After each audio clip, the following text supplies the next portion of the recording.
len lai rual lo ma se then ni na ziak tu ruata chak chuak tha haron thara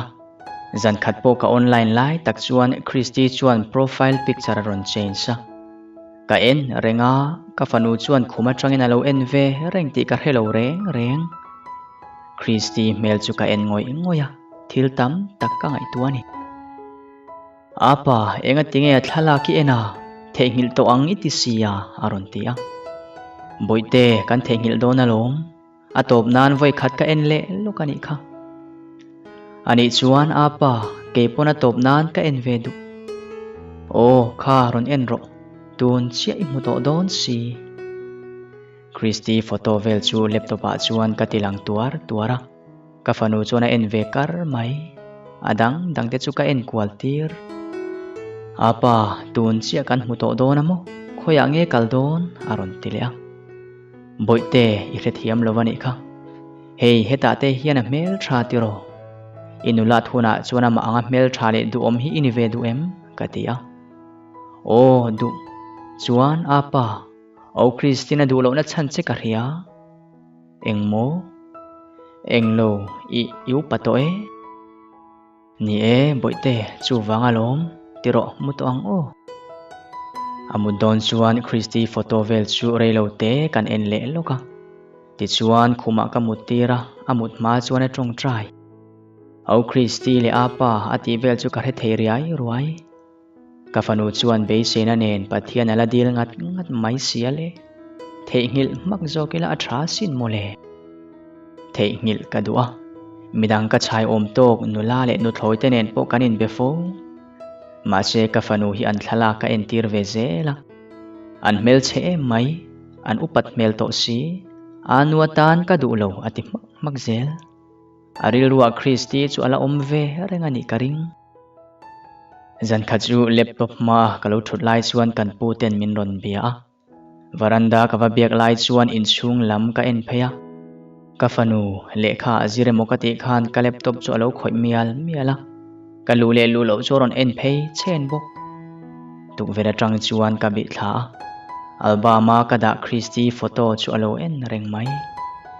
album ti ka lu na thin kha alo chin chia ve kar ni om takani kan nu ka ti ul lek ka lu ma chuan ka khu deuh khaka man mo takin alo meta atlan phei ngal ani lo te chu alo met bok ka va en pheya ka fanu chu in thiam lo mel tak hian alo om chu ta ka tong ma in apa eng ma ka en lo alo ti ngala ka khongai lutuk chu ka pom vong mai ti chuan ni aliam reta Christina birthday soi hun po kan thleng trep to karin lo tak main SMS in min ron som ve ta lo mai ifanuron fuai nge ro aron tibok ma se tongka ngei lo chuan ka ngai poi mo te chiam lo a birthday ni ma chia chuan min ron phone ta ron kal ngei turamin ti awang chuan ril ru po hlim viau ma se ka fanwero chu ka thil du lem lo tlai office kan bang chu Christy chuan a soilok to angin dor ko ta min lo nga ka hei po achan ni bera ka ria chu ka fanwa mu chak wangle a thian tele a chung ten ka story an lo chiar china wangin som ro an tiani nge yang a thian te bula chuan hei hi ruata chak chuak kha ania Christy te in kan va thleng chu alo lian ang reng khop mai nu le pala nein u mi pale me chia senior deuh to hlo nei tha ania chumi te chuan ka story te po an lo chiar thina wangle amma Christine min lo soi thina wang chuan ka chunga po an thale Christy chu an no te nei chun nani boka an duat mel viau bok ti chuan present tur ka fanu korba ang chia arwala kan thuitir boite in nu ane hunami tura ati puitling hak chu boite riat lovin ka present ve a achan chu boite nu tur po tu po tong maila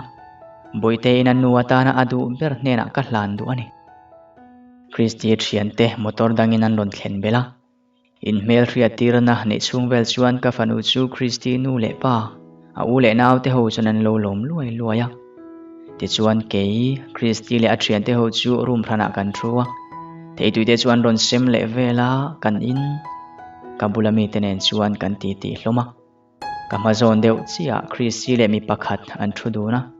mà se kalau tonto nuani awangin an dana chuanin ngai zong tran tur vel an ang viau ti chuan cho te chu kan eya zana pel chin to kani awang chuan hanza em tur kan e hran bik lo cho kan e khama chuan ho mai chuan la phal lova ma se Christiano a thian tenen motora len kwal an la tum thung kan chuak rual dia la Christi len pui tura thian te chuan om that du lo mel hlom ba ka an motor khal tu tur phei chu arui deuh sa a in bel phei chuan an ngai tu om don tlat ka fanu chuan Christi nu le pa te chu apu ti in a bai baya Christi chu motora halu don chuan boite bula lo phei le Christi leng ve lo mai te a khal tu tur so arui e mai in che sual palang ti ka hlavani ka lo tia ma se engtin vak ma min chang lo ka fanu po chuan kal ve lo tur chuan lo ti ve mol mola kal mai lovin angoi renga anu le pa po chu chutia kan din reng ta ka chuan enge ni ta ti nan ron chuak ve a an ngai tu om thu ka lo soi chuan anu le pa chungai thale lovin len kwal chu an phal sak le ta lo thut maya Christi chuan min ngei melang reng viau ma se ka ngai tu awang ve kani ti chuan ke ni pa fa po chu holovin kan leng lut le a ma se Christi ro arum lama char sar thung ke mani awang khana thian te bula po alen ve theilo pha min hoviau mai the ni ma se nu fe aron thu chuak ve a ma se ka fanu po chu alom thadu to vak lo boite po khan kal su alo ti ve khanglang bok nen kan pa fa chuan min ngei deuh hle kani mai the ni thingpui te kan in zowa chuan Christi u chuan a motorin min thla tuma ti chuan an vai chuan pon lama min thla turin nan ron chuaka Christi haron kalvelo wang chuan a bula ka vakal mutui o Christi kan ho to do na kavatia ma se min chang lo min wangai melve katilia iring dik mai the nang ni pa fa wang vek ka len ve lo pha haron ti ta nge a ni e Christi ngai tla ka lom kan ni kan ron lang to lowang tuna po hian min som ve wang mai ron lang kan ni ti in ka chua santa ti chuan Christi u tlang wal chuan min thla kan ti po chu ain rual ang reng viau kan in kan thlen don chuan Christi u chu an ron phona makti mel takin engmo an accident mo ati deuh ha khatia Christi thian te kara leng chuak ho kha World Bank rota motor nen anin su ti an ron soya akhal tu pa chu amuna aboral ngala midange ro chu an hliam Christi u chuan local ve phot mai te ati awang chuan hospital lama chuan kan peng chhota casualty kot vela chuan accident chung te po an lo nuai to anu loka Christi te po an lo thlenga ti chuan boral ta akhal tu chuan veng lam an phur honga midang ho chu casualty ali IC wa te an da hloma ti tur tul ang te chu ka ti ve mopa ka fanwero kha chu Christi bula khana deuh chotin ka ria ti chuan ICU lama ka chowa thu thleng se a hinan lo thutlar dal mai chuta chuan Christi le ka fanu po chu ka wa mua solan lo in syndrome ka fanu chu Christi ku hle pa ina mu hi le moni Christi po chuan duat mel takin lo ku ave boka an bula chuan ka vading te hei pa local ati awang chuan ka fanu churon hara kamal chunga ron mungal Christi min la huwa min langem khani mayasin kalveni lang chuan heta lovina chunga soni muve bal lawang ti tunge soi thei upaten thu kan so hi chu oi mai tur katia ni e halo ti ve maya zan khachu ka fanu nen laptop ma kan thule a Christi wal chu ka cheka ma se tlaya khan tue monen an lo in relate tlat mai chupa chu a birthday tlai choi lova hojinga mi khani nge in ka rebok ka en narenga ka fanu chu na hrethiam ve kherin karing lo apa hey o Christi mi abula mi pa hi enga tingai lo lan ve a anin ngai zong em ni aron ti tarewa ni e boite aniang ti ba kin ka chang lo ka fanu chu aril ruana ve deuh nge moni khuma va pheya amuta dai mai ti chuan hun aliam zela Christian po chuan kanin be kha tel ka fanu chuan a kha to kinin thlarung tak mai hian a ming chu a soi le thin Kafanu birthday kumluk na tur kan nai tana lom ve nge yang ati awang chuan lom ve chu kan tumani ma se han som vak tur kan threlem lo boi tei pi le pu te la thingtlang lama an om dai bok si Kafanu hne na chuan tunge kan somang katia a thian te aron soidon emo kati line Christi aron lama ani pon min soma long ati ve tlat ti chuan ka rila kaman chuan ka local don nia hanu ti ve maya ti chuan in rin ni thlai ani a kum top lamani to awang chuan khuap avot angreng viau to Christi ron kalma chuan in kantify veka chome po chu atui thei ang ber kan lo siam ve bok Kafanu po chu aphur kher mai tuemo hian bike kinaron thla Kafanu chuan alo welcome travel Christi chuan present aron ken ve a ma se hong mai lovin kanda chuta Christi chuan kaman reidon lova choiro ka e man lovang mundanga eina tur ka neya min threthiam mai ru aron titamaya kan pa fa kan lo in ruam man na zong le kan lo suang tu ave zong chu athlon ta vek mai don em ni boi te chuan o Christi cho lo e ram ro ti na ngen ngal te ni danga ka lo e zok mayang i birthday ka lom pui lutuk che atia te chuang oi tlat ke chuan e rong ka lo bola eng thilemo Christi chuan a soya ma se Kafanu chu Christi thu soya wang chuan lung oi lo ti ka ria Kafanu chuan tran pui be se ni om takin min ron ena ke po chu ka phei ngal pat Christi iti tak em ni khoya nge e don atir khan soilok turania chung te chu kan lo bazar ve vek to tlem tal chu ero hei tuna po e thei thowalom katia nia o Christi tlem tal ero ka chome siam tui tingotang Christi chuan atia min ron ena boite sam chu khoile min thrathiam mai ru kan thian ho kan in mu khom khat sia voin choi khoman lo ti khera khonge midang ho hi an om reng tu ma in som lo tina em ni atia Kafanu nen chuan in mel rek pa in o nang ma chia kan lo ti ruala ani chuan siamula aron ti ma sia man mo mel khera mai boite churang takina chevat vata nuane huna athleng turati chu aron lak pa chuan nui deuh se ya ke chuan chome vel chu ka lo buai pui Kafanu chuan cho lo khor ve me bok Christine min ti puya tum lai tak chuan a phone aron ria a thian te an ni nge yang min khor kep le lo mai ro ka thian ten inin kota min ngak aron tia ke chuan e lo ma se poi ka ti ran lo ma se Kafanu cho khor me ngoi renga en ngai en tlok mi tui tling ngal pap ka mu awang chuan ka ril ruana ni chuta Christi chuan te ka kal mayang nida karon e mai donia ti paina biang adoma te ro chu angoi reng thung Kafanu omdan chuan kamit tui ati tladon tak nia la an mulova ka kalson dai te local su ti ria wang chuan ka phele a Kafanu chuan Christi chu alo ngen char hi lo ni pona chuan a zui chuak ve zela a thian te chuan scooty pani hian an lo ngak bok Kafanu chuan avazui ve zel ma se Christi thian te chuan an lo hawa ni ang ron tap ta bai ya kawa thleng phei ve ngal boite kalang ti pa in kai katuma ma se Christi chu vuan local ta che Christi hian a du lo che ni hi local ro Kafanu chu ka vin tuara min en deuh thap ani la atrap Christi chu en reng le ngal kawa han kham tak em local ro te kan cho po min e sak du lawani ti riat kha trap to su ala tra je lawang chuan ka beng ta si amaya tle mina trap zoi deuh Kafanu apian tira tanga kut ka thlak ve na ani kain chir le ngal Kafanu chu trap ring ngam si lo chuan chung rila atrap ti ka hia boite lutang le chuan Christi kan ti buai re lutuk che ti pal o tuna chuan kan ti buai to lawang che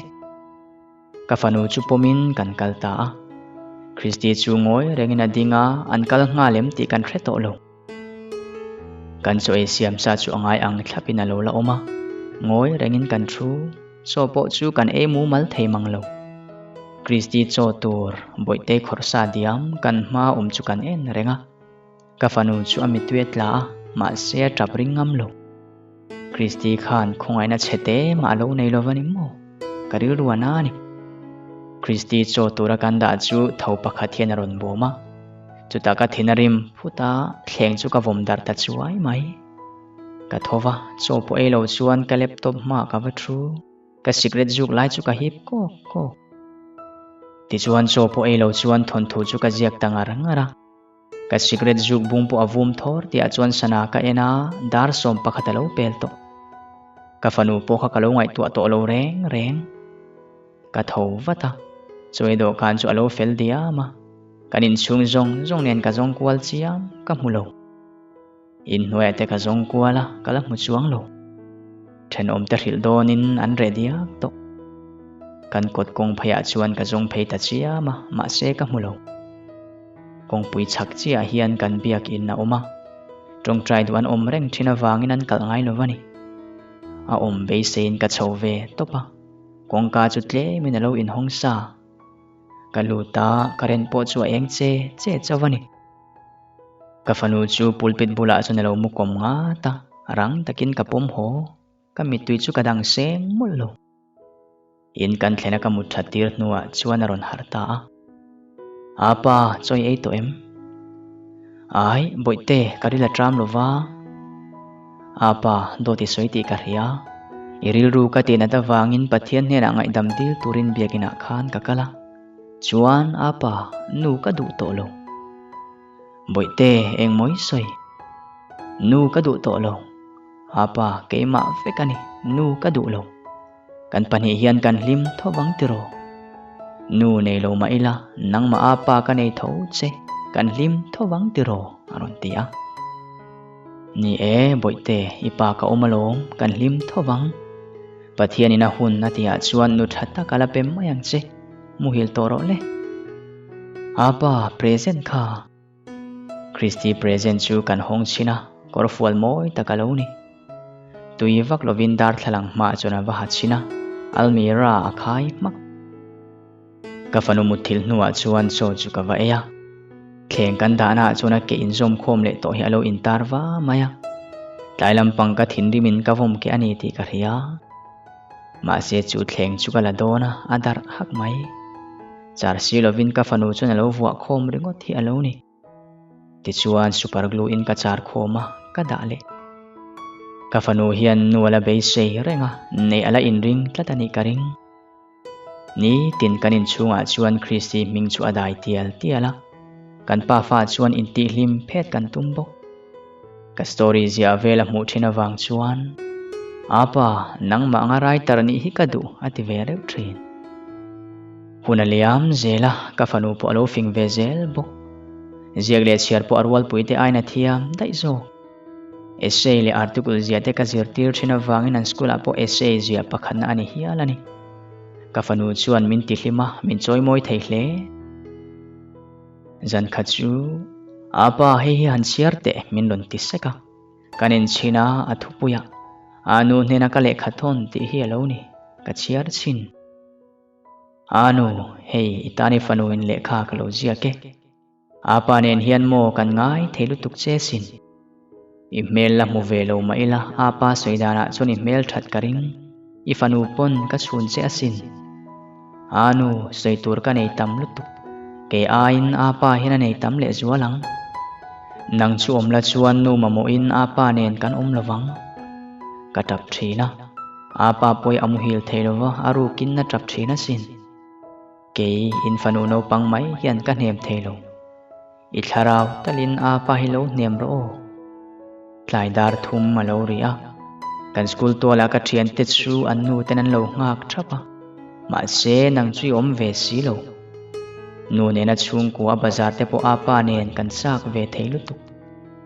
anu hele a hian om to lo ma la van rama kan la in tong don tiro ifanu hi min lo huwa kang che mang thra o anu ti in ka fanu thil zia chuan kan nu ka ti ula zan khuwa in boite nu e si chu ka ngai tu ama ne na ka story ka zia kumsari velai liam ta mi ma se ka mangai che alom ti chu ka chiar no na he thon thua mi ho hi chuan mual min liam san deuh vek to ani chung ka hun ton te le boi te nu e si ka ngai tu awang chuan ka trapa ka lunga leng tak zet kum top lam kan lo nai le to a ni kha chu ka fanu school bang chuan Christy chu lo muwa anulat ve to thoron soinual tlaya ka laptop ka khoya ma se ka account tharani to awang chuan ka friend Lisa to tlat lo ka search la in ka mu to lova a menga lo thak dai ni ka ring ti chuan hunakal zela ka fanu chuan account min siam vero ati awang chuan ka siam sakta a phone man tlom te ka le sak bok ti chuan eng group emote siamin article lampang chu ama chuan a posa member som nga vela et lut ve ta chuan a post ve ngata panga vel lek like tu mu po chuan a hlim ve viau thin kum nga halo liam le meu chuan ka fanu po alian to a chiale tha hrer rual ani ve tan to zan khat chu apa hei in group ka thil je hi an ron like tam ve lutuk aron tia ka laptop atang chuan ka ena zandang ai chuan like le comment tu po an tam ang rem viau like zathum som nga pani le comment som comment na chu ka en phota ka khongai pa fa chewe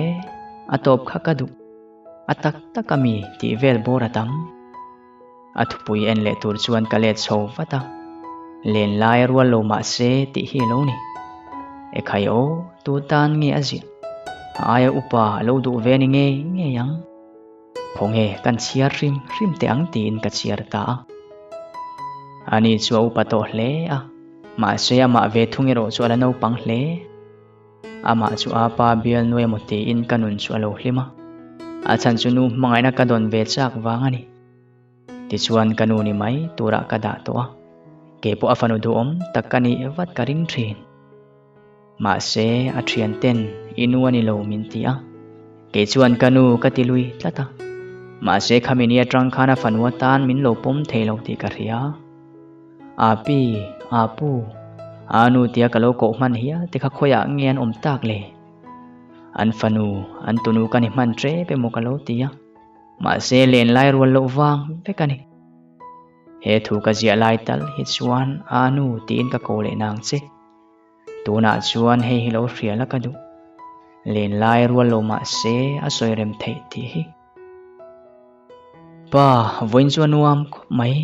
hun hi lo kal chak khop mai ti ro haron tia ni e boite hei tuna chuni tlei rol ve to a pol som hi ani lo zir ve to chu wang chuan inun pa uluk via wangche pa ka rialom ka thian te chuan fb cha san nga theilu tu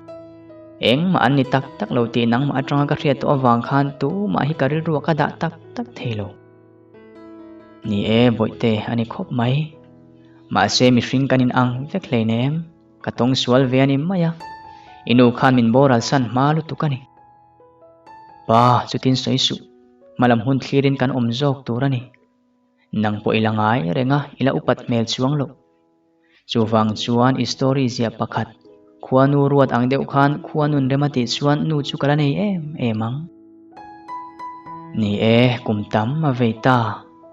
tuna chuan ka fanu po engkim hrethiam rual alo ni ve to a engkima ka aya o thei deuh tho to awang chuan mani ina ka tom tlok tloka karil ruwa nu pui nei ti vela to lo ka mui mule kha be mul te chu atam to ema boi teila ani se ama to ka aboi ve the ma wangin min boi pui man meu lo laptop ma ka thurenga jingkara ka na chuan ka fanu ka kaltira kein e rong ka lo bol thin ti chuan ka fanu po chu school thatta kan suya chuan ka lu tir ve zela thian kom vak lovin an zir tir tu te zinga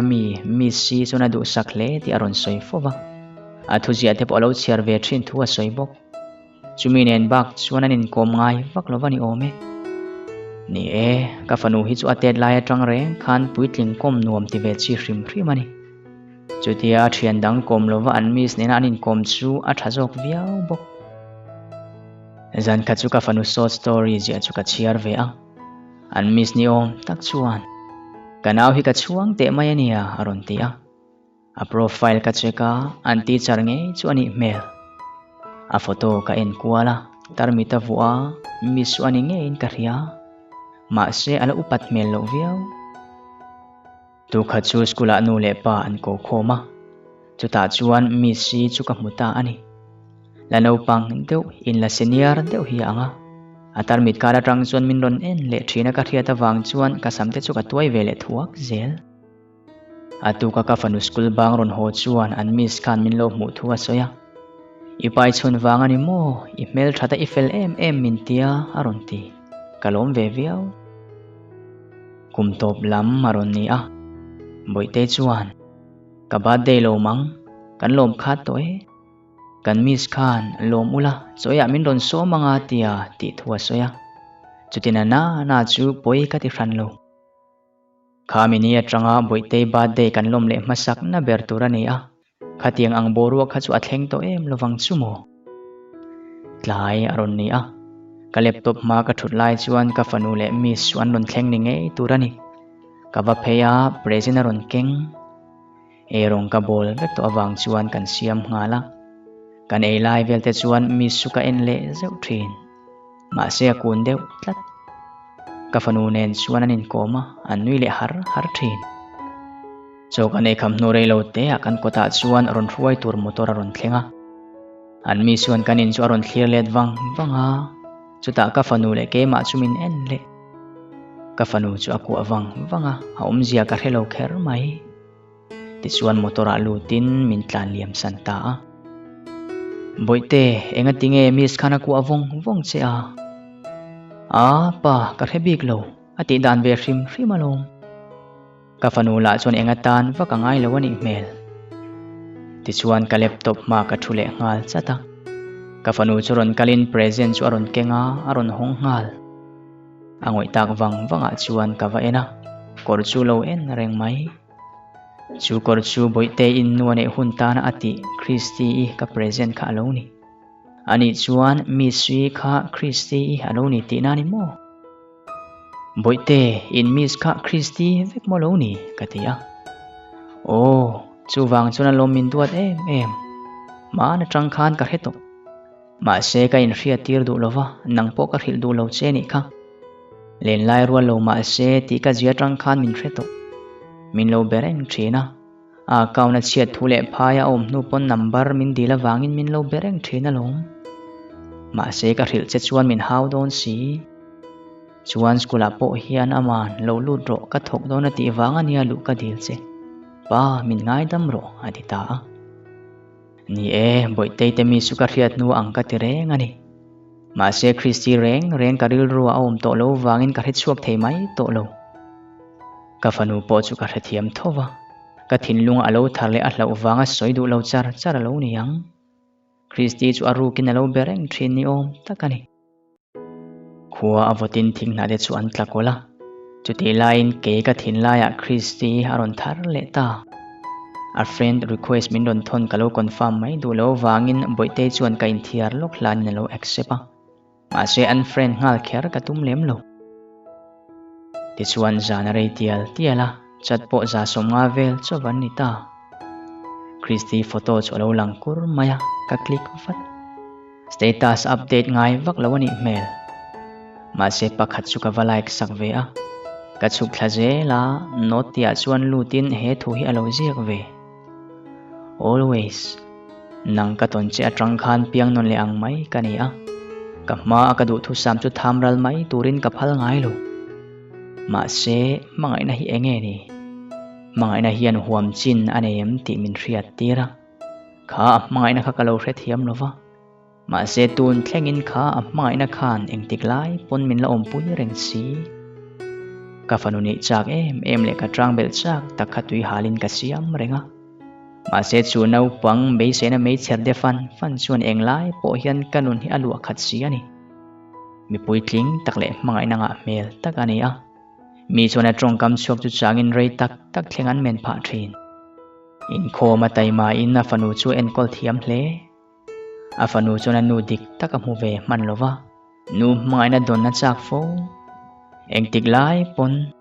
eng huna po khami te pa fa min ma mo ngoi tu te kha karil ru an om reng thin tin Pa kum hlui thla zan te ni sia in khom bana leng kual ve ila aron tia ni e boite kan leng don nia kum hlui thla zan in khom ban chuan taxi mangin ka fanuin kalanga ti na huna chuan kan kala khoya emo mun thim dewa min ruaya ka fanu chuan min tlan chiat san dai ka aw vaka ti chuan voile khada ka bulvel churon eng ta pup mai ka pia dewa chuan ka fanu le Christy chu an lo in kwa an thian dang te po an lo om nual ei tu le hal moi te chu an lo da trek maya kan hlim tak zet ka thutna chuan Christy chu ron thut lui tir tlata ti chuan kum tam tak atak sa ka to lo ka to chak em chu ka tok vele theita ma se soi tu reng kan hrelo Happy New Year tina ku churon leka ke pol chuan lo uis let ve in kanin chibai ta a ti chuan kumaron thara ka fanu po skula kal le to tlai kha chu ka fanu chuna dam lo thuaron soi tamaya ka lau thong tak zet dam do ina ruai ka tuma ma se adu lova min chan man chuang lowang Miss Christy phone vadro min ti awang chuan ka phone a aron thleng rang viau boite engei an I tha em ka fanu meng trok chu Christy nen chuan lau thong takin kan kova aron meng diar apa ka thu so hi min ti lo thin sakram ro min tiam thengem o boite eng po ka ti sak thin che kha ka tiam che ani chuan miss nen hianin neru o ani poni nu pui ni adu asin ole boite in tiamem ka in tiame tiro chuan ka mulai tal hianin kwaro boite ka in tiame ti in Christy chu ka vakwa ka ti dera ti nan nui dun chara ka ti tawa ka chua san dai ka fanu tak hi chu anu e sikha wa han chun chiang tak zan kha chu Christy chuna photo chu ka fanu nen min ron teka len lai rual lo ma se soirem thei ti alo zia ti chuan kanin nei nu chuan fapa kan neya Christy in fa anei meu chuan kanin om tok to hle kan kum in upat hle ma se kan ril du le kan taksa ero ain mil tok viau bok ti chuan len lai rual lo apoi mange ti thin kha tu na chuan len lai rual lo ma se a soirem thei ti in hlim takin kan cheng chhota ani atop ta